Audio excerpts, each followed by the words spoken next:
Hello बच्चों। मैं doctor Madhulata Shukla आप सभी का अपने यूट्यूब चैनल पर स्वागत करती हूँ।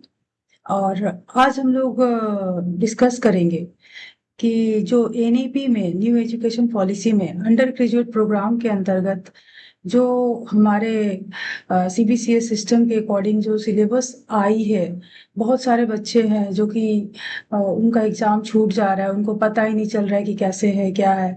तो इससे बहुत दिक्कतें आ रही हैं आप लोगों को। तो आज हमने सोचा कि पहले बहुत अच्छे से आपको सिलेबस डिस्कस की जाए और आप तक पहुंचाया जाए, ताकि आपका कोई भी एग्जाम छूटे नहीं और आप किसी कारणवश बस छोड़े नहीं इस तरह के एग्जाम को, क्योंकि बहुत सारे रिजल्ट पेंडिंग हो जा रहे हैं आजकल हम लोग देख रहे हैं। जैसा कि हम लोग जानते हैं कि वीर कुंवर सिंह यूनिवर्सिटी में हमारा जो यूजी प्रोग्राम है, अंडर ग्रेजुएट प्रोग्राम, अब 4 साल का हो गया है। और वो 4 साल को हमने 8 सेमेस्टर में डिवाइड किया हुआ है। 4 साल के प्रोग्राम को 8 8 सेमेस्टर में डिवाइड किया हुआ है। तो उसमें बहुत सारे पहले के अपेक्षा बहुत सारे चेंजेस आए हैं। इसमें आपको सबसे पहले है कि एक आपको समझ में आता होगा एमजेसी है, मेजर सब्जेक्ट इसको हम लोग बोलते हैं। कि आपका ऑनर्स, जो पहले हम लोग बोलते थे कि ऑनर्स हमारा अंडर ग्रेजुएट प्रोग्राम में ऑनर्स ये है, या फिर आपका सब्सिडरी दूसरा सब्जेक्ट कोई और है।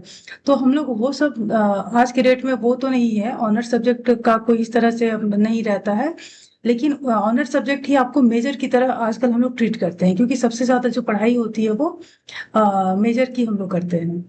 तो आपको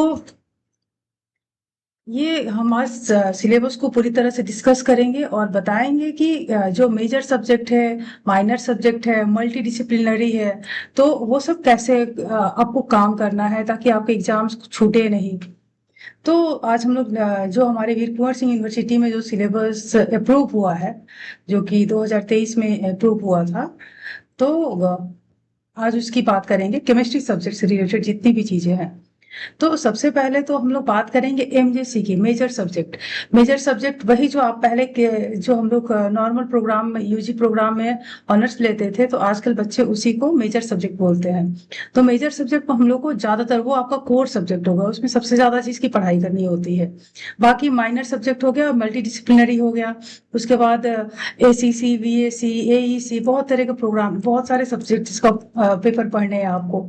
यहाँ पर आप देख रहे हैं कि जो मेजर सब्जेक्ट है, सबसे पहले मैं इसी की बात करूंगी। मेजर सब्जेक्ट में फर्स्ट सेमेस्टर जो है आपका, एक सेमेस्टर 6 महीने का होता है।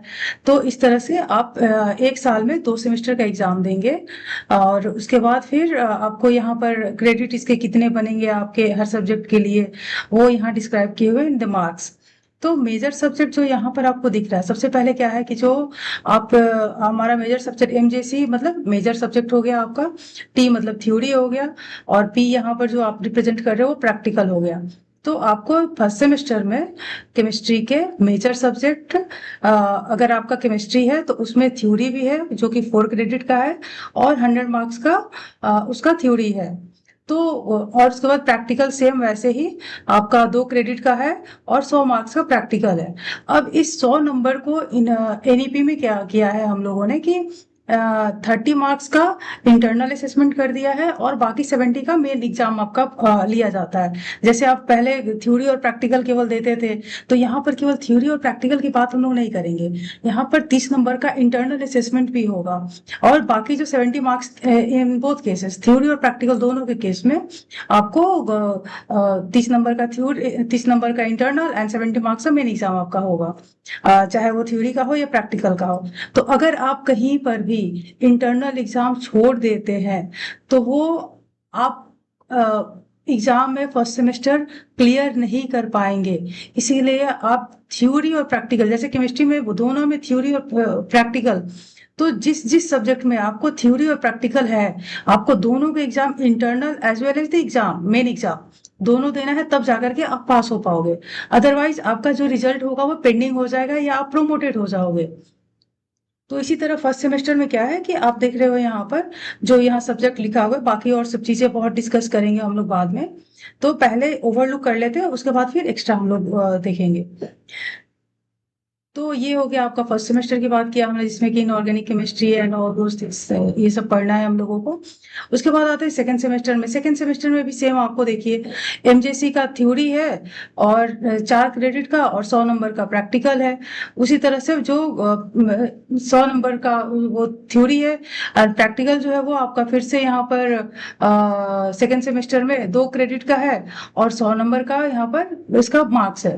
तो यहाँ पर भी आपको फिर से 30 एंड 70, 30+70, तो वो आगे आगे हम और डिस्कस करेंगे नीचे में कि कैसे कैसे होना है इंटरनल असेसमेंट और मेन एग्जाम आपको देना है। फिर थर्ड सेमेस्टर में जाते हैं तो यहाँ पर जो है आपका एमजेसी, यहाँ पर ये थ्योरी है जो 5 क्रेडिट का और 100 मार्क्स का ये है, बिलोंग करता है। यहाँ पर देखिए ये जो सेमेस्टर 3 है, ये दोनों जो पार्ट है वो 3 है। यहाँ पर 2 थ्योरी है और 1 प्रैक्टिकल है। तो आपको दोनों थ्योरी देने हैं और प्रैक्टिकल के जो इंटरनल और जो मेन एग्जाम है उस दोनों में आपको बैठना जरूरी है। अगर आप अपीयर नहीं होते हैं तो फिर आपका रिजल्ट पक्का पेंडिंग होगा। तो इसलिए आपको यहाँ पर प्रेजेंट होना बहुत जरूरी है, हर एक जितने भी एग्जाम हो रहे हैं। अब हम लोग इंटरनल असेसमेंट में क्या करते हैं कि मान लीजिए जैसे 30 मार्क्स का हमको एग्जाम लेना है, तो हमने क्या किया, 10 नंबर का आपका असेसमेंट भी ले सकते हैं जिसमें भी आपको प्रेजेंट रहना जरूरी, उतना ही जरूरी है। अगर आप एब्सेंट हो तो आपके 10 नंबर सीधे सीधे डिडक्ट हो जाएंगे। और 5 नंबर के हम लोग अटेंडेंस के ऊपर रखते हैं, क्योंकि आजकल बच्चे जो है हमारे यहाँ वो कॉलेज आना बहुत ही कम कर दिए हैं, जिसके चलते उन लोगों को पूरी तरह से सिलेबस भी समझ में नहीं आ रहा है कि कब कौन सा एग्जाम होने वाला है, नहीं होने वाला है, उन लोगों को जानकारी नहीं हो रही है, जिसके चलते कि वो लोग उनका रिजल्ट बहुत ज्यादा बच्चों का पेंडिंग हो जा रहा है। तो इसीलिए सबसे पहले आज हमने सोचा है कि पहले आपको सिलेबस के बारे में बहुत अच्छे से जानकारी देनी चाहिए। तो यहाँ पर थर्ड सेमेस्टर की बात करते हैं तो यहाँ पर 2 थ्योरी है और 1 प्रैक्टिकल। तो ये नहीं कि आप एक थ्योरी, फर्स्ट सेमेस्टर में 1 थ्योरी 1 प्रैक्टिकल था तो वही सेम चीज नहीं रहेगा। आपको 2 थ्योरी है और 1 प्रैक्टिकल है यहाँ पर, जो कि दोनों में देना जरूरी है और दोनों के इंटरनल और मेन एग्जाम दोनों देना जरूरी है। आगे बढ़ते हैं फोर्थ सेमेस्टर में, तो आप देख सकते हैं फोर्थ सेमेस्टर में 1 थ्योरी 1 प्रैक्टिकल, फिर थ्योरी फिर प्रैक्टिकल। इट मीन्स कि 2 थ्योरी और 2 प्रैक्टिकल और सारे 100 मार्क्स के हैं। यहाँ पर जो मार्क्स अलॉटेड है आपके सब्जेक्ट के, वो फोर्थ सेमेस्टर में भी देखो आप, यहाँ थ्योरी है फिर प्रैक्टिकल है, फिर थ्योरी फिर practical. It means 2 theory and 2 practical आपको फोर्थ सेमेस्टर में अटेंड करने हैं। एक एक एक यहाँ पर आप देख सकते हो, ये जो लिखा है यहाँ पर MJC 7, यहाँ पर जो है ये भी आपका एक थ्योरी का ही पेपर है, जिसको कि आपको फोर्थ सेमेस्टर का ही है। यहाँ पर थोड़ा सा डिस्ट्रीब्यूशन अनइवन हो गया है क्योंकि ये नंबरिंग एक साथ होनी चाहिए। तो आप फोर्थ सेमेस्टर को देख रहे हो कि इसमें 3 थ्योरी और 2 प्रैक्टिकल है। ठीक है, 3 थ्योरी और 2 प्रैक्टिकल, और इन पांचों पेपर में आपको इंटरनल एंड मेन एग्जाम देना जरूरी है। 30 नंबर का इंटरनल और 70 नंबर का प्रैक्टिकल। अगर आप इसमें से एक भी छोड़ देते हो तो आपका रिजल्ट पेंडिंग होगा, पक्का है ये। नेक्स्ट आते हैं हम लोग फिफ्थ सेमेस्टर में। फिफ्थ सेमेस्टर में आप देख रहे हो यहाँ पर 1 थ्योरी और एक ये दो थ्योरी एंड 1 प्रैक्टिकल। 2 थ्योरी है, एक ये थ्योरी हो गया 100 मार्क्स का, 3 क्रेडिट है जिसका, और ये एक थ्योरी हो गया ऑर्गेनिक केमिस्ट्री हेट्रोसाइक्लिक कंपाउंड्स, ये आपका 5 क्रेडिट का, और एक प्रैक्टिकल है जो कि 2 क्रेडिट का है 100 मार्क्स का। तो वैसे ही आप 6 सेमेस्टर में जाओगे तो यहाँ पर 1 थ्योरी 2 थ्योरी 3 थ्योरी और 1 2 प्रैक्टिकल। तो आपको जितने भी यहाँ सब्जेक्ट दिखाई दे रहे हैं मेजर के हैं ये सब, और हर एक सेमेस्टर में उतने आपको पेपर देना जरूरी है। अगर आप किसी भी पेपर में, किसी भी एक पेपर में भी या तो इंटरनल या मेन एग्जाम अगर छोड़ देते हो तो आप लोग का रिजल्ट पेंडिंग 100% होने वाला है। तो फिर इसीलिए आप देख रहे हो, तो ये हो गया 7 सेमेस्टर का आपका theory research methodology and then ये सारी चीजें 7th 8th सेमेस्टर में आपका एक भी थ्योरी है जो 4 क्रेडिट का है। उसके बाद आते हैं, जैसे आप देख सकते हो ये हमारा क्या है, नेक्स्ट आ जाते हैं MIC। ये तो हमने जो बात किया ये MJC की बात थी। अगर जिसका केमिस्ट्री MJC है उनको ये सारे जो टोटल क्रेडिट हो जा रहे हैं आपको 80 क्रेडिट्स के जो पूरे मार्क्स हो गए, जो 100 मार्क्स के हैं, 4 साल में आपको इतने पढ़ने जरूरी है। तो नेक्स्ट आते हैं हम लोग माइनर सब्जेक्ट में कि माइनर हमें क्या लेना है। तो जैसे हम लोग पहले क्या करते थे कि आपने ऑनर्स चूज कर लिया केमिस्ट्री, तो आप माइनर में आप फिजिक्स ले सकते हो, बॉटनी, जूलॉजी या मैथ्स, इस तरह से कुछ आप लेते थे। तो सब्सिडरी की जगह पर आज के डेट में हम लोग ये माइनर सब्जेक्ट पढ़ते हैं। या माइनर सब्जेक्ट भी आप देख रहे हैं यहाँ पर, इसका सिलेबस थोड़ा कम रहता है। मेजर का सिलेबस आपका वो कोर सब्जेक्ट है तो उसका सिलेबस थोड़ा हाई रहता है, लेकिन जो माइनर सब्जेक्ट है उसके सिलेबस थोड़े आप उससे कम रहेंगे। तो माइनर में आप देख सकते हो एमआईसी यहाँ पर थ्योरी है जो 2 क्रेडिट का है, 100 मार्क्स का है। ये जो एक थ्योरी और एक प्रैक्टिकल है, यहाँ पर भी आपको 30 नंबर का, 30 नंबर का इंटरनल एग्जाम एंड 70 नंबर का मेन एग्जाम यहाँ पर भी आपको देना जरूरी है। जैसे एमजेसी मान लो आप दे रहे हो, केमिस्ट्री जिसका एमजेसी है उसका जो माइनर सब्जेक्ट होगा वो केमिस्ट्री को छोड़ करके बाकी अदर सब्जेक्ट आप चाहो तो जो लेना है ले सकते हो साइंस ब्रांचेस के। अभी हम लोगों के यहाँ जो यूनिवर्सिटी में रूल है वो एमआईसी में आप मेजर सब्जेक्ट आप जो चूज कर लिए ठीक है, और माइनर सब्जेक्ट अगर साइंस से हो तो साइंस में आप कोई भी सब्जेक्ट ले सकते हो। उसके बाद उस मेजर सब्जेक्ट को छोड़ के माइनर में आप साइंस वाले सब्जेक्ट ले सकते हो, ठीक है। तो यहाँ पर देखेंगे हम लोग कि जो फर्स्ट सेमेस्टर है उसमें एक थ्योरी है और एक प्रैक्टिकल है। इन दोनों की थ्योरी जो होंगे, थ्योरी और प्रैक्टिकल 30 मार्क्स का इंटरनल और 70 मार्क्स का मेन एग्जाम, और दोनों में बैठना जरूरी है। तो ये नहीं कि बहुत सारे बच्चे क्या करते हैं कि 30 मार्क्स का केवल थ्योरी वाला एग्जाम दे दिया और उसका जो प्रैक्टिकल है वो छोड़ दिया, तो वो बच्चा फिर से फेल हो जाता है और वो फिर वापस उसको दूसरे बैच के साथ एग्जाम दे करके फिर अपना क्रेडिट गेन करना पड़ता है। तो इस तरह का मिस्टेक आप लोग ना करें। और फिर सेकेंड सेमेस्टर में जैसे जाते हो आप लोग, तो यहाँ पर देखो, यहाँ फिर से थ्योरी और प्रैक्टिकल, तो यहाँ पर भी आपको 2 क्रेडिट का थ्योरी और 1 क्रेडिट का प्रैक्टिकल है। तो ये जो दोनों मार्क्स हैं आपके, तो हर जगह जहां भी थ्योरी प्रैक्टिकल आ रहा है सब आपको देना जरूरी है। अगर नहीं देते हो तो फिर आप लोग आगे बहुत सारा आपको परेशानी होगा, बार बार रिजल्ट पेंडिंग जाएगा, प्रोमोटेड हो जाओगे। तो इस तरह से आपको थोड़ा सा ध्यान रखना है। यहाँ पर आ, ये सारे और सब्जेक्ट्स हैं माइनर के, जो कि हम लोग जब आगे डिस्कस करेंगे अलग अलग सेमेस्टर का, तो उस समय आप लोगों को क्लियर करेंगे। यहाँ पर थोड़ा सा थ्योरी और प्रैक्टिकल का अलग अलग लिखाया नहीं है उन्होंने, लेकिन जो थर्ड सेमेस्टर और फोर्थ सेमेस्टर के अलग अलग पार्ट्स हैं, फर्स्ट और सेकंड सेमेस्टर की हम लोग बात केवल अभी कर रहे हैं, तो फर्स्ट और सेकंड की हमने डिस्कस कर दिया पूरा, और थर्ड फोर्थ का जब करेंगे तो उस समय आप लोगों का डिस्कशन कर लेंगे। तो फिर अब आते हैं हम लोग केमिस्ट्री के जो मेजर सब्जेक्ट है, ये आपके सिलेबस है। जो फर्स्ट सेमेस्टर का सिलेबस है ये आपके टॉपिक्स है, एटॉमिक स्ट्रक्चर है, केमिकल बॉन्डिंग है, एंड देन ऑर्गेनिक में आते हैं fundamentals of organic chemistry, stereo chemistry, aliphatic hydrocarbons, ये सारे सब्जेक्ट है। एंड यहाँ पर आपको जो बुक्स सजेस्टेड है वो सारी यहाँ पर मेंशन्ड है।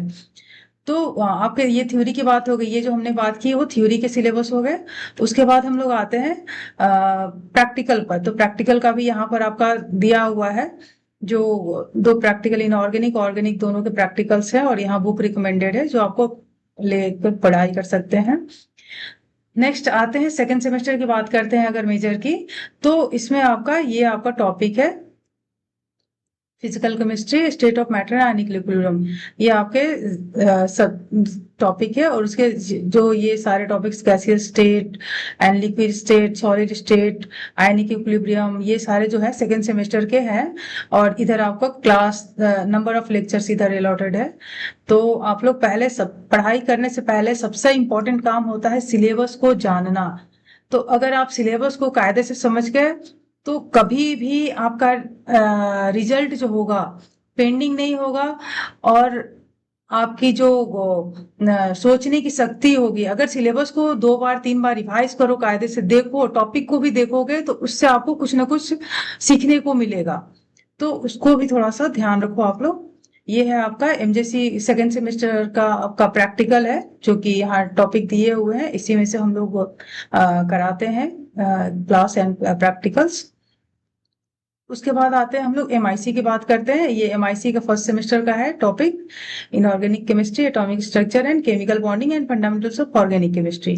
तो ये आपके टॉपिक्स लगभग लगभग फर्स्ट सेमेस्टर के जो एमजेसी एंड एमआईसी के सिमिलर हैं, लेकिन कुछ कुछ जो टॉपिक्स है वो एक्स्ट्रा में दिए हुए, मेजर सब्जेक्ट जो उनका कोर सब्जेक्ट है उनको ज्यादा पढ़ना है। एमआईसी के बच्चों को थोड़ा उसी टॉपिक में सब्जेक्ट कम पढ़ना है, केमिस्ट्री को उस चैप्टर के। केमिकल बॉन्डिंग भी है और फंडामेंटल्स ऑफ ऑर्गेनिक केमिस्ट्री में भी है, फिर स्टीरियो केमिस्ट्री है। ये सारे these are the suggested books. MIC का जो प्रैक्टिकल है ये आपका यहाँ दिया हुआ है। तो ये एमआईसी का सेकेंड सेमेस्टर की बात करें तो यहाँ भी आपको टॉपिक्स दिए हुए हैं जो जो आपको पढ़े जाने हैं। नंबर ऑफ लेक्चर्स इधर मेंशन्ड है। एटॉमिक स्ट्रक्चर हो गया जो कि आप फर्स्ट सेमेस्टर में पढ़े थे, उसी का एडवांस फिर से आ गया है। Chemical bonding and molecular structure, फिर ऑर्गेनिक केमिस्ट्री में भी हाइड्रोकार्बन्स पढ़ने हैं आपको। तो गैसियस स्टेट फिजिकल केमिस्ट्री वाला पार्ट है। तो एमआईसी का जो सेकेंड सेमेस्टर है, और ये आपके रिकमेंडेड बुक्स हैं जो कि आप ले सकते हो। और ये एमआईसी का जो सेकेंड सेमेस्टर का प्रैक्टिकल है ये आपका यहाँ पर मेंशन है, surface tension and viscosity measurement of the generally compound का कराते हैं हम लोग। गई थी आपको क्लास एंड प्रैक्टिकल क्लास, और एग्जाम में ये सारे आते हैं। उसके बाद आते हैं हम लोग एमडीसी की बात करते हैं। सबसे ज्यादा जो प्रॉब्लम होती है एमजेसी और एमआईसी, तो बच्चे फिर भी समझ रहे हैं कि आपको क्या करना है, क्या लेना है, नहीं लेना है। तो जो फर्स्ट सेमेस्टर के बच्चे हैं एमजेसी तो वही लेते हैं जो उनको ऑनर्स जैसा लगता है कि हाँ हमको ऑनर्स, मान लो मैथ्स पढ़ना है तो मैंने मैथ्स ले लिया। उसके बाद मुझे केमिस्ट्री भी पढ़ना है तो उन्होंने एमआईसी को केमिस्ट्री कर दिया। उसके बाद बच जाता है, नेक्स्ट आते हैं हम लोग एमडीसी, जिसको कहते हैं मल्टी डिसिप्लिनरी कोर्स। तो मल्टी डिसिप्लिनरी कोर्स का मतलब होता है कि आप जैसे साइंस के स्टूडेंट हो, तो पहले क्या था कि जो साइंस वाले बच्चे थे केवल साइंस में ही रहते थे, उनको कोई अदर सब्जेक्ट पढ़ने का चांस नहीं मिलता था। लेकिन आज के डेट में क्या है, जो न्यू एजुकेशन पॉलिसी में कर दिया है कि जो मल्टी डिसिप्लिनरी कोर्स है उसमें जो हमारा साइंस वाला बच्चा है वो जाके आर्ट्स या ह्यूमैनिटीज या कॉमर्स किसी भी सब्जेक्ट को जाकर के चूज कर सकता है। और अगर उसको इच्छा है तो ये नहीं कि मान लो केमिस्ट्री वाला बच्चा है तो आज के डेट में वो पॉलिटिकल साइंस नहीं पढ़ सकता है। तो एमडीसी जो प्रोग्राम, एमडीसी जो हमारा यहाँ पर आपको पेपर है, इसके अंदर आप चाहे जो सब्जेक्ट मन करे आप उसमें ले सकते हो। तो अभी जो हमारे यूनिवर्सिटी ने रूल निकाला है कि एमडीसी का जो सब्जेक्ट है, तो और ये इसमें ये भी रूल है कि आप एमडीसी जो है, अगर एक बार मान लो आप केमिस्ट्री ले लिए तो नेक्स्ट ईयर या नेक्स्ट सेमेस्टर में, सेकेंड या थर्ड सेमेस्टर में जो भी है आपका, फिर दोबारा एमडीसी में केमिस्ट्री नहीं लोगे। नेक्स्ट ईयर जो पढ़ना है वो आपको अदर सब्जेक्ट ही लेना है। तो आपको या तो फिजिक्स लेना होगा, या तो फिर जूलॉजी लेना होगा, या आप इंग्लिश ले लो, या हिंदी ले लो, या कॉमर्स का कोई भी सब्जेक्ट ले लो। उस तरह से आपको रैंडम मतलब दूसरे सब्जेक्ट चेंज कर करके पढ़ना है। तो एमडीसी में सबसे इम्पोर्टेंट है कि आपको इसमें फायदा ये भी है कि आपको जो इच्छा हो, जो मन हो, बहुत सारे लोगों का होता है कि पढ़ना हम साइंस भी चाहते हैं और आर्ट्स या ह्यूमैनिटीज का भी कोई सब्जेक्ट चाहते हैं कि एक हमारे पास रहे, हम उसको भी जानकारी लेना चाहते हैं। तो अगर आपकी बहुत इच्छा है कि आप उस सब्जेक्ट में भी उधर भी जाओ, तो आप हिंदी इंग्लिश लिटरेचर में बहुत लोगों का है तो आप उधर जाके ले सकते हो, उर्दू ले सकते हो। तो एमडीसी एक ऐसा प्लेटफॉर्म है जहां पर कि आप अपने चॉइस के सब्जेक्ट को ले सकते हो। तो एमडीसी में सबसे इम्पोर्टेंट बात क्या रखना है याद, कि अगर आपने एक साल फर्स्ट सेमेस्टर में एमडीसी केमिस्ट्री ले लिया तो सेकेंड और थर्ड सेमेस्टर में आप एमडीसी की केमिस्ट्री नहीं लोगे, आपको कोई और ही सब्जेक्ट चूज करना है। और अभी यूनिवर्सिटी ने, जो हमारी वीर कुंवर सिंह यूनिवर्सिटी है, उसमें एक अभी कुछ लिस्ट दे दिया है कि जैसे अगर कोई साइंस का बच्चा है तो वो साइंस का बच्चा जो है वो एमडीसी लेगा, वो आर्ट्स में जाएगा, वो साइंस का अदर कोई सब्जेक्ट नहीं ले सकता है, वो किसी दूसरे सब्जेक्ट में ही आर्ट्स या ह्यूमैनिटीज या कॉमर्स उस टाइप से जो सब्जेक्ट अलॉटेड है आप उसमें चूज कर, चॉइस देख लो कि कहाँ को पर क्या आ रहा है। और जो डिपार्टमेंट है उससे कंसल्ट करो थोड़ा सा आप लोग, और एमडीसी को सही से भरो, क्योंकि पिछले साल जो प्रॉब्लम आई थी बच्चों के साथ, उन्होंने एग्जाम फॉर्म भरने के टाइम पर एडमिट कार्ड, जो एग्जाम फॉर्म भरने के टाइम पर उन्होंने भरा था कि एमडीसी हमारा केमिस्ट्री है, लेकिन उनको जो फाइनल एग्जाम का एडमिट कार्ड आ रहा है तो पता चला कि उनको इंग्लिश अलॉटेड है, हिंदी अलॉटेड है, उर्दू अलॉटेड है। तो उस तरह का आप लोगों को परेशानी ना हो, इसीलिए आप लोग अगर साइंस के सब्जेक्ट हो तो एमडीसी जो है वो बहुत सोच समझ करके लेना। फर्स्ट सेमेस्टर तो फिर भी ठीक है कि आपको जो लिए हो मिल जाएगा, लेकिन सेकंड और थर्ड सेमेस्टर में जो पहले ले चुके हो बिल्कुल नहीं लेना है। तो आप दूसरे सब्जेक्ट को चूज करना है। तो आप लोग सही सही भरना, क्योंकि ऑनलाइन हर चीज ऑनलाइन हो रहा है आपका। आपने एग्जाम दिया, पता चला इंटरनल एग्जाम दे दिया एमडीसी का, और जब एग्जाम के टाइम पर एडमिट कार्ड निकलता है तो बच्चों का क्या होता है कि अरे मेरा तो एमडीसी केमिस्ट्री हमने भरा था, है ही नहीं, इंग्लिश का पेपर देना है मुझे। तो उस समय पता चला कि आपका इंटरनल असेसमेंट छूट गया है इंग्लिश वाले में। आपने केमिस्ट्री में दिया, लेकिन मेरे पास रोल नंबर ही नहीं आपका है, तो मैं आपका एग्जाम का कुछ मार्क्स नहीं चढ़ा सकती इधर उधर। तो ये सारी प्रॉब्लम ना हो, इसीलिए आप लोग थोड़ा सा क्लास आओ, अटेंड करो, और सब्जेक्ट को पहले जानो, सिलेबस को अपने जानो कि एमजेसी क्या है, एमआईसी क्या है, एमडीसी क्या है। उसके बाद और भी सब्जेक्ट जो एईसी में क्या लेना है, वीएसी क्या लेना है, एसीसी क्या लेना है, ये सब चीजें आपको थोड़ी डिस्कस करनी होगी। आप लोग रेगुलर कॉलेज आओ तो फिर पता चलेगा हर चीज का। आप जिस क्लास में जाओगे सब लोग बताएंगे। तो ये जो सिलेबस है ये हमारा एमडीसी केमिस्ट्री का है। अगर जो बच्चे एमडीसी केमिस्ट्री ऑप्ट किए हैं उन लोगों के लिए ये सिलेबस है। Atomic structure, chemical bonding, molecular structure, और फंडामेंटल्स ऑफ ऑर्गेनिक केमिस्ट्री इधर आ गया, स्टीरियो केमिस्ट्री आ गया। And these are the books recommended for reading. और ये एमडीसी का प्रैक्टिकल है। यहाँ पर ध्यान देना है कि आपको थ्योरी के साथ साथ प्रैक्टिकल भी अटेंड देना जरूरी है। 30 नंबर का इंटरनल एंड 70 नंबर का मेन। तो दोनों ही एग्जाम, जैसे थ्योरी और प्रैक्टिकल दोनों का 30 नंबर का थ्योरी और 70 नंबर का मेन एग्जाम होता है, तो आपको अटेंड करना है। ये सेकेंड सेमेस्टर का है आपका सिलेबस इनऑर्गेनिक केमिस्ट्री। अब जैसे हमने बताया कि अभी आपका फर्स्ट सेमेस्टर का लगभग सिलेबस एमजेसी और एमआईसी और एमडीसी का लगभग सेम नहीं, मतलब एमजेसी में थोड़ा टॉपिक ह्यूज है, ज्यादा है, लेकिन एमडीसी और एमआईसी में उसकी चैप्टर के थोड़े थोड़े टॉपिक्स कम करके दे दिए हैं इन्होंने फर्स्ट सेमेस्टर में। बाकी नेक्स्ट सेमेस्टर से डिफरेंट, बिल्कुल डिफरेंट हो गया है, तो उसमें कोई इशू नहीं है। ये सिलेबस हो गया आपका एमडीसी का सेकेंड सेमेस्टर का। ये हो गया आपका प्रैक्टिकल। एमडीसी का जो प्रैक्टिकल है सेकंड सेमेस्टर का आपका यहाँ पर दिया हुआ है कौन कौन से है, surface tension and viscosity, and this is the recommended book. उसके बाद हम लोग आते हैं, आप देखो यहाँ पर क्वेश्चन पेपर का जो पैटर्न है, ये देखो फर्स्ट और सेकंड सेमेस्टर के लिए जो सीबीसीएस सिस्टम के अंदर आपका यूजी प्रोग्राम का है, फर्स्ट और सेकंड सेमेस्टर का यहाँ दिया हुआ है। देखो बहुत क्लियरली लिखा है।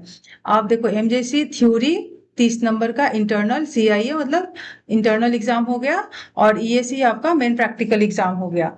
तो 70 का थ्योरी इंटरनल और 70 का मेन मार्क्स, मेन एग्जाम, तो हो गया टोटल 100। वैसे ही practical theory internal and then main exam 100। MIC में भी देखो आप लोग फर्स्ट सेमेस्टर में theory practical, theory practical, theory practical, तो एमजेसी एमआईसी एमडीसी तीनों के लिए थ्योरी प्रैक्टिकल देना बहुत जरूरी है। अगर एक भी एग्जाम में आप एब्सेंट होते हो इट मीन्स कि आप फेल हो रहे हो, आप प्रोमोटेड के कैटेगरी में जाओगे। तो इसीलिए एक भी एग्जाम नहीं छोड़ना है। बहुत सारे बच्चे आते हैं कि मैम मैंने एग्जाम दिया था, तो एग्जाम दिया था लेकिन आपने केवल थ्योरी दिया, प्रैक्टिकल के समय आप आए ही नहीं, या फिर आपने मेन एग्जाम दे दिया और इंटरनल उसका दिया ही नहीं, तो आप तो एब्सेंट हो गए ना। तो फिर उसमें हम लोग कुछ नहीं कर सकते हैं, आपको फिर से दोबारा जो नेक्स्ट बैच आएगा उसके साथ फिर इस एग्जाम में बैठना पड़ेगा, और उसको आपको इसमें अपियर होकर के आपको पास होना पड़ेगा, तब जाकर के रिजल्ट क्लियर हो पाएगा। वैसे ही सेकंड सेमेस्टर में आप देखोगे यहाँ पर एमजेसी की थ्योरी हो गई, फिर practical, theory practical, theory practical, internal and main exam. तो ये टोटल मिलाकर के 100 मार्क्स के होते हैं, और इसको हम लोग डिवाइड करते हैं 30 और 70 में। अब इसमें देखो आप लोग 70 मार्क्स के जो कैसे डिवाइड किए गए हैं, ये सारी चीजें भी यहाँ पर बताई गई हैं। जो आपके 20 नंबर के होंगे मल्टीपल चॉइस होंगे, और शॉर्ट टाइप एग्जाम जो होंगे वो भी आपको 20 मार्क्स के होंगे, और लॉन्ग आंसर टाइप एग्जाम जो क्वेश्चन होंगे वो आपको 30 मार्क्स के होंगे, टोटल 70 मार्क्स के हो जाएंगे। उसके बाद हमने अभी बताया कि जैसे कि आपको मेनली फर्स्ट सेमेस्टर में 6 सब्जेक्ट पढ़ने हैं। एमजेसी, एमआईसी, एमडीसी, उसके बाद आता है एसीसी, वीएसी और एईसी। तो एसीसी का मतलब हो गया आपका skill enhancement course. Skill enhancement course. तो इसमें आपको देखो साइंस के लिए ये सारी चीजें, ये सिलेबस अगर आप लोग ध्यान से देखोगे तो फर्स्ट सेमेस्टर यहाँ पर लिखा हुआ है। फर्स्ट सेमेस्टर के लिए साइंस वाले जो बच्चे हैं उनके लिए क्या क्या है यहाँ पर लेने के लिए ऑप्शन। जो सोशल साइंस या आर्ट्स के बच्चे हैं उनको क्या मिलेगा, कॉमर्स के बच्चे हैं उनको क्या मिलेगा। तो ये हर साल का सेकंड सेमेस्टर का, ये देखो सेकंड सेमेस्टर के लिए जो एसीसी है वो आपका यहाँ पर दिया हुआ है, और सोशल साइंस का ये है, फिर कॉमर्स का ये है। यहाँ पर थर्ड सेमेस्टर का हो गया एसीसी क्या रहेगा। तो आप इसमें से जो आपको लगे कि चूज करना है आपको, अच्छा लगे आप चूज कर सकते हो। या फिर जो यूनिवर्सिटी रिकमेंड करके देती है, क्योंकि अब इतने सारे टीचर्स की कमी है तो बहुत सारे पेपर्स की पढ़ाई नहीं हो पाती है। इसके चलते यूनिवर्सिटी ने कुछ रूल्स बनाए हैं कि अगर साइंस का बच्चा है तो मान लो उसको कम्युनिकेशन इन एवरीडे लाइफ लेना है, तो आप लोगों को उस पर ध्यान देना होगा कि अगर एसीसी आप फर्स्ट सेमेस्टर में भर रहे हो तो कम्युनिकेशन इन एवरीडे लाइफ ही उसमें चूज करोगे, साइंस के बच्चे हो तो। ये नहीं कि आप साइंस के बच्चे हो और यहाँ पर पब्लिक स्पीकिंग इन इंग्लिश कर लिए, तो वो क्या होता है कि रिजल्ट थोड़ा सा इधर उधर होकर के पेंडिंग होने के चांसेस बन जाते हैं। तो जो आपको यूनिवर्सिटी अलॉट कर रहा है कि आप इन सब में से जो लेना चाहो आप ले सकते हो, या फिर यूनिवर्सिटी जो बोल रही है कि आप दो चीज दिया है, दो में से एक चूज कर सकते हो, तो आप चूज कर लो जो आपकी इच्छा हो। यहाँ सेकंड सेमेस्टर में एसीसी की बात करेंगे तो यहाँ पर जनरली जो हमारी यूनिवर्सिटी रिकमेंड करती है वो पर्सनालिटी डेवलपमेंट एंड कम्युनिकेशन है। तो सेकेंड सेमेस्टर में आप जो एसीसी लोगे वो पर्सनालिटी डेवलपमेंट एंड कम्युनिकेशन रहेगा। उसके बाद आ जाते हैं थर्ड सेमेस्टर की बात करते हैं। तो यहाँ पर आप जो मतलब यहाँ पर जो दिखा रहा है आपको लिखा हुआ है, आप इसमें से चूज कर लो, या फिर जो आपको यूनिवर्सिटी रिकमेंड कर रही है, जो दोस्त मान लो इसमें 5 दिए, 6 दिए, 5 दिए हुए हैं, उसमें से यूनिवर्सिटी ने केवल 2 रिकमेंड किया। मान लो prospecting e waste for sustainability and communication in professional life, इस तरह से कुछ 2 रिकमेंड किया था। आप इन 2 में ही चूज करोगे, ये नहीं कि आप ये डाल दोगे, क्योंकि उसका पेपर बनाना करना सब कुछ देखना है यूनिवर्सिटी को भी। तो आप लोग को उस चीज पर थोड़ा सा ध्यान रखना है। इसके बाद ये सिलेबस हो गए आपके एसीसी के, कैसे कैसे डिस्ट्रीब्यूट है, सबके अलग अलग है। तो आप लोग सिलेबस को थोड़ा सा अच्छे से ध्यान से देखोगे। मैं इसे एक बार आप लोगों को ग्रुप में शेयर भी कर दूंगी। तो ये हो गया आपके एसीसी। नेक्स्ट आप आते हैं, हम लोग वीएसी की बात करेंगे कि उसमें क्या क्या आता है। ये सारे सिलेबस हैं, आपको जितने भी टॉपिक्स दिए हुए हैं उन सबका सिलेबस है, डिटेल सिलेबस। जैसे हम लोग एमजेसी एमआईसी की बात किए ना, सारे सिलेबस डिस्कस किए कि एटॉमिक स्ट्रक्चर है, केमिकल बॉन्डिंग है, उसके तो सारे टॉपिक्स हम लोग डिस्कस किए थे। तो उसी तरह ये एसीसी का सारा टॉपिक डिस्कस किया हुआ है, यहाँ पर आप लोग देख सकते हो आराम से। अभी जो हम लोग को बात करना है, एसीसी के बाद बात करेंगे हम लोग वीएसी के ऊपर होगा। वीएसी में हो जाता है वैल्यू एडेड कोर्स, जिसको हम लोग बोलते हैं। उसमें भी जो यूनिवर्सिटी है, जैसे यहाँ देखो यहाँ से स्टार्ट हो गया बीएससी वैल्यू एडेड कोर्स। इसमें भी दिया हुआ है, देखो साइंस के लिए अलग सा बना हुआ है कि आपको क्या लेना है। जैसे मान लो यूनिवर्सिटी हमारे अलॉट करता है स्वच्छ भारत या फिट इंडिया मूवमेंट है, तो साइंस वाले बच्चे स्वच्छ भारत या फिट इंडिया लेंगे। अगर सोशल साइंस के लिए उन्होंने ये पंचकोशा होलिस्टिक और या फिर कोई और भी चीजें जो भी उनको रिकमेंड किया है, तो आर्ट्स वाले सोशल साइंस वाले बच्चे वो लेंगे, कॉमर्स वाले अपना जो यूनिवर्सिटी रिकमेंड करिए उस तरह से लेंगे। तो ये सब चीजें भरते समय थोड़ा सा ध्यान रखना है आप लोगों को क्या लेना है। बच्चे जनरली घूमते चलते हैं कि मैम पता ही नहीं चल रहा है क्या लेना है। तो आप क्लास आओ, सिलेबस को देखो। थोड़ा सा आप अगर सिलेबस को अच्छे से देखोगे तो आपको बहुत ज्यादा परेशानी नहीं उठानी पड़ेगी। ठीक है। तो बच्चों हमारी आपसे बिल्कुल ये सेकेंड सेमेस्टर का है, बीएससी जो है, आप इसमें देख सकते हो वैदिक mathematics, emotional intelligence, yoga philosophy and practice. अब लास्ट ईयर जो था योगा फिलोसफी एंड प्रैक्टिस ये दिलाया था आपको, साइंस वाले बच्चे जनरली ज्यादातर लिए थे। तो हर समय सबका अलग अलग होता है। ये आपका बीएससी का सिलेबस है। सब जितने भी दिए हुए हैं टॉपिक यहाँ पर, इन सब का डिटेल सिलेबस यहाँ दिया है कि आपको इस टॉपिक के अंदर क्या क्या पढ़ना है। तो बीएससी हो गया। उसके बाद हम लोग आते हैं, एसीसी हमने कर लिया, बीएससी हो गया, फिर आते हैं एईसी की बात करते हैं। ये तो अभी उसी का सिलेबस है। एईसी में जनरली आपको, ये भी एसी, ये भी बीएससी का ही है।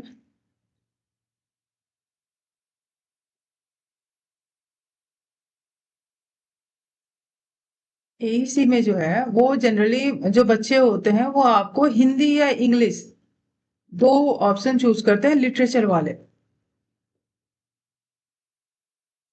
ये स्पोर्ट्स का है। आप सब लोग अच्छे से देखो। अब यहाँ पर क्या है कि स्वच्छ भारत का देखो, सब स्वच्छ भारत में आपको पता नहीं चलेगा कि क्या क्या पढ़ना है। तो अगर स्वच्छ भारत का कोर्स देख लोगे तो यहाँ पर सारी चीजें दी हुई हैं कि क्या क्या इंट्रोडक्शन टू स्वच्छ भारत अभियान, एंड देन स्वच्छ Bharat rural and urban facets, और ये सारी चीजें दी हुई हैं। तो आपको क्या करना है कि आपको बस केवल सिलेबस को कायदे से थोड़ा सा पढ़ना है। अब वैदिक मैथमेटिक्स जो ले रहा है उसके लिए ये सिलेबस है। तो इस तरह से आपको योगा फिलोसफी एंड प्रैक्टिसेस, तो ये सिलेबस अभी पिछले साल भी बच्चों ने लिया था बहुत सारे अपने बीएससी में। उसके बाद ये भी आपका उसी का है पार्ट। नेक्स्ट आते हैं हम लोग एईसी की। एईसी की बात करें तो एबिलिटी इन्हांसमेंट कोर्स, इसमें आपको जो साइंस वाले जो बच्चे होते हैं मिल लेते हैं, ठीक है। जो फर्स्ट सेमेस्टर में होता है वो मिल हो गया। सेकंड साइंस जो सोशल साइंस और कॉमर्स के लिए भी सेम ही है। मतलब मिल में आपको मेनली हिंदी या इंग्लिश, इन दो सब्जेक्ट को चूज करना होता है, ठीक है। उसके बाद सेकेंड सेमेस्टर की बात करते हैं तो एईसी में आपको मिलता है इन्वायरमेंटल साइंस, साइंस के जो बच्चे होंगे उनको मिलेगा इन्वायरमेंटल साइंस। थर्ड सेमेस्टर में आपको मिलेगा course in disaster risk management, and fourth semester में मिलेगा आपको एनसीसी या एनएसएस या एनजीओ, इन सब्जेक्ट के ऊपर आपको जनरली जो है, या स्पोर्ट्स जो भी है। तो ये साइंस वाले सब्जेक्ट का first second third fourth semester के लिए एईसी का सिलेबस है, ठीक है। और ये आपका यहाँ पर सिलेबस का फुल डिस्क्रिप्शन है, कैसे है, कितने क्रेडिट्स के हैं। और इसमें भी इंटरनल और 30 नंबर का इंटरनल असेसमेंट और 70 मार्क्स का main exam, and term exam, ठीक है। तो वो दोनों जरूरी है। यहाँ आप देख सकते हो एंड टर्म अप्रेजल और इंटरनल असेसमेंट 30 नंबर का, तो दोनों में बैठना जरूरी है। अगर इंटरनल एग्जाम में आप नहीं बैठे हो तो आपको रिजल्ट आपका पेंडिंग हो जाएगा, और आप फिर अगले सेमेस्टर वाले जो पिछले नेक्स्ट सेमेस्टर का बच्चा आएगा उसके साथ बैठ करके एईसी बीएससी भी देना पड़ सकता है। जैसे हमने बताया ना भी एईसी में मील है, तो मील में इंग्लिश कम्युनिकेशन ये सारी चीजें, अगर आप इंग्लिश लेते हो तो ये हो गया, फिर हिंदी लेते हो तो उसका भी अलग से आएगा। तो सबका सब्जेक्ट वाइज डिस्ट्रीब्यूशन है यहाँ पर। तो वो यहाँ पर होप सब लोगों को आपका सब्जेक्ट क्लियर हो गया होगा। फर्स्ट और सेकंड सेमेस्टर के बच्चों को मेनली, जो कि नए नए आते हैं और उनको पता नहीं होता है कि क्या लेना है, क्योंकि आप तुरंत एडमिशन लिए, अब आपको चूज भी करना है कि एमजेसी क्या करना है, एमआईसी क्या करना है, एमडीसी क्या करना है। तो आप लोग परेशान मत हो, इस वीडियो को अच्छे से देखना, समझ नहीं आए तो आप लोग क्लास में आओ, फिर हम लोग डिस्कस कर सकते हैं अच्छे से। उसके बाद ही फॉर्म भरना, नहीं तो क्या हो रहा है कि एडमिट कार्ड जब आ रहा है, तो मैंने एग्जांपल बताया ना कि एमडीसी आप भर रहे हो केमिस्ट्री, और आपका जो एग्जाम आ रहा है वो पता चला कि उसमें लेना पड़ रहा है आपको इंग्लिश का या हिंदी का एग्जाम देना पड़ रहा है। तो इस तरह की आपको गलती ना हो। आप लोग इस वीडियो को देखो और अच्छे से समझ लो सिलेबस के बारे में अपने। Okay, thank you.